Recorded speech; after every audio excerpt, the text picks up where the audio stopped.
Hello po sa inyong lahat mga ka-crypto. Ako po si Pinoy Crypto Trader at sa video na ito ay atin pong pag-uusapan ang tungkol dito kay Ethereum.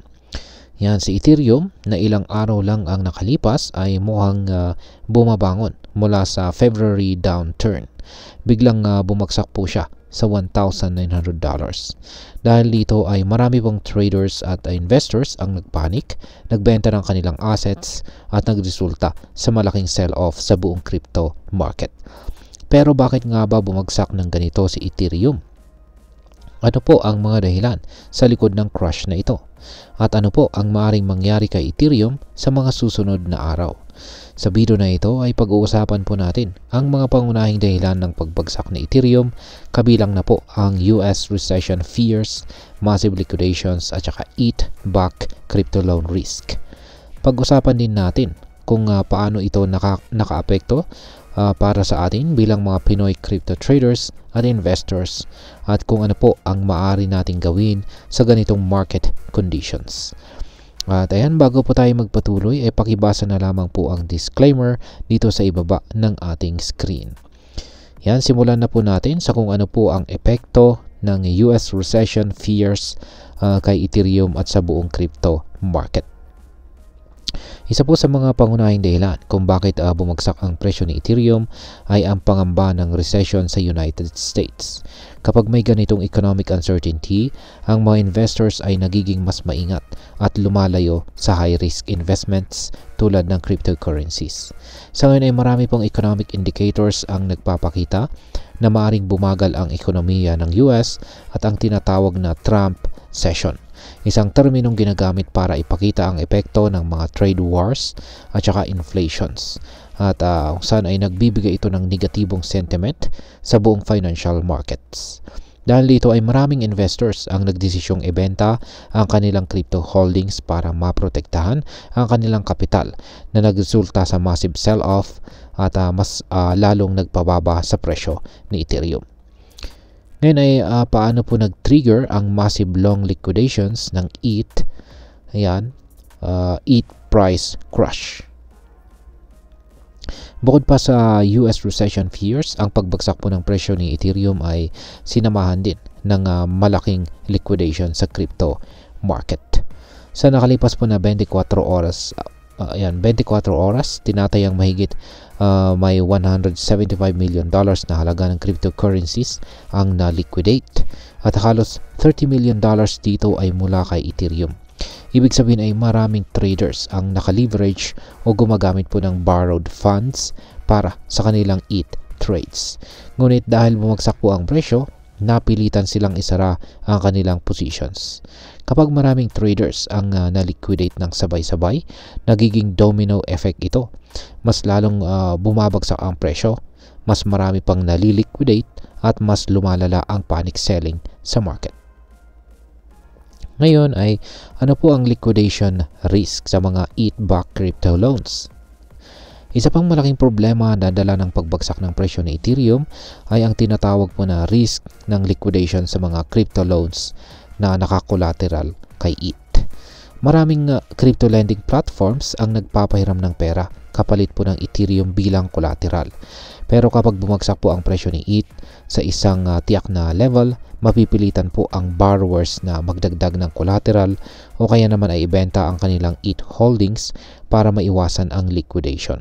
Ang ganitong sitwasyon ay lalong nagpapalala sa pagbagsak ng presyo dahil mas maraming investors ang napipilitang magbenta ng ETH kahit hindi po nila gustong gawin ito.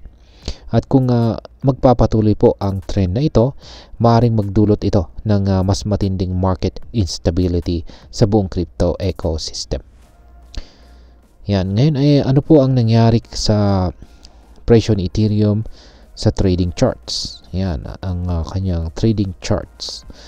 Kung titingnan po natin ang recent price action ni Ethereum, makikita natin dito na noong March 28, 2025, nagsimula po ito sa $2,000 at umabot pa sa $2,034 bago po siya makaranas ng matinding resistance sa presyong $2,035. Sa una, ay mukhang stable po ang Ethereum sa $2,018 na price level. Kaya inakala po ng marami na magpapatuloy po ang recovery. Pero nang bumagsak ito sa ilalim ng $2,000, nagsimula na ang panic selling. Sa loob lamang ng ilang oras ay bumagsak po ang presyo ng Ethereum ng hanggang $1,900 na siyang nagdulot ng matinding pagkabigla sa mga investors. Bagamat may bahagyang recovery, mukhang mahihirapan po si Ethereum na bumangon sa lalong madaling panahon dahil patuloy pa rin ang pagbagsak ng resistance trendline. Isang indikasyon na posibleng bumagsak pa ang presyo ni Ethereum sa mas mababang price levels. Ngayon ay ano naman po ang Ethereum price prediction para sa mga susunod na araw?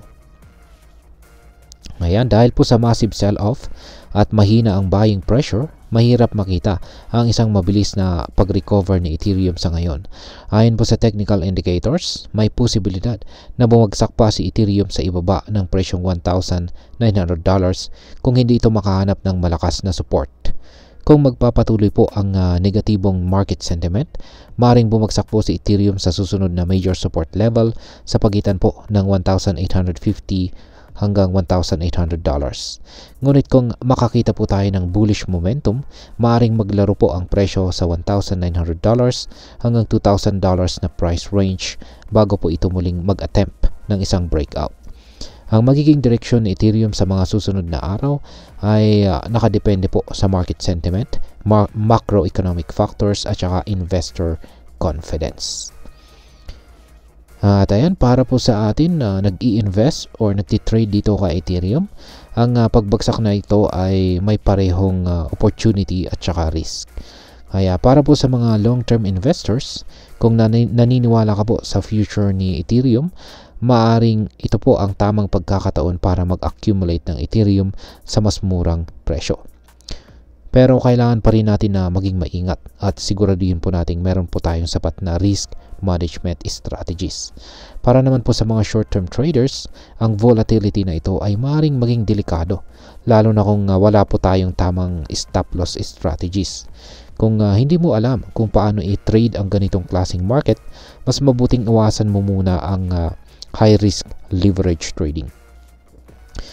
At ngayon, ang masasabi ko naman dito ay sa ganitong klase ng market condition ay napakahalaga na wag po tayo magpanik at siguraduhin naiintindihan natin ang ating investment strategy.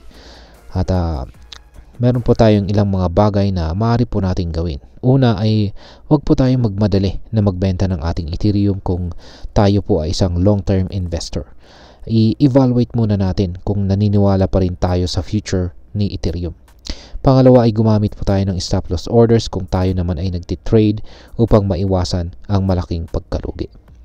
At ang pangatlo ay gumamit po tayo ng mataas na leverage sa ganitong klase ng volatile market. At ang panghuli ay manatili po tayong updated sa mga balita upang tayo ay makagawa ng matalinong desisyon.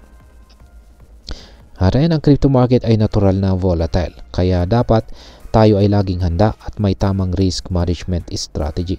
Tandaan po natin na sa bawat market crash ay may kasamang opportunity. Ang tanong lang ay paano po natin gagamitin ito sa ating advantage. At ayan, hanggang dito na lamang po tayo sa video na ito mga ka-crypto. Marami pong salamat sa panonood. Ingat po tayo lagi at God bless po sa ating lahat.